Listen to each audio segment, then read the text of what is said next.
In this lesson, we will dive into an important concept in JavaScript, callbacks.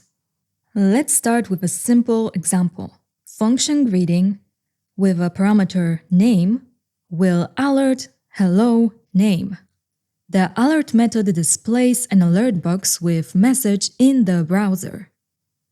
Function process user input will take a callback as an argument, and then const name will be a result of a prompt, please enter your name. And let's call the callback function with an argument name. And then let's call process user input with an argument greeting. As you might remember from control flow lessons, the prompt and alert functions are part of the browser environment. So we need to create an HTML page to see the results. Add a new file named index.html in the File Explorer. To quickly create a basic HTML file, press Shift and 1 and then Enter, which will insert an HTML code snippet.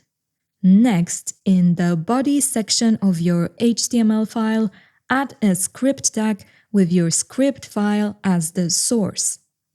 Now, open index.html in your browser with Live Server. And now you can input a name in the prompt, and you will see a greeting message as the result. So how this works? We defined a function greeting that takes a name parameter and logs a greeting message.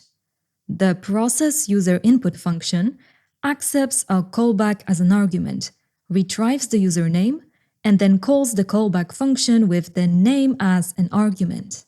When we call process user input with greeting, the greeting function is passed as the callback, and it is executed inside process user input after getting the username. A callback is a function passed as an argument to another function, which is then executed inside the outer function to complete some kind of routine or action. Callbacks are used extensively in JavaScript, especially for asynchronous operations like fetching data, handling events, or performing actions after a timeout. This pattern is powerful because it allows you to define flexible and reusable functions.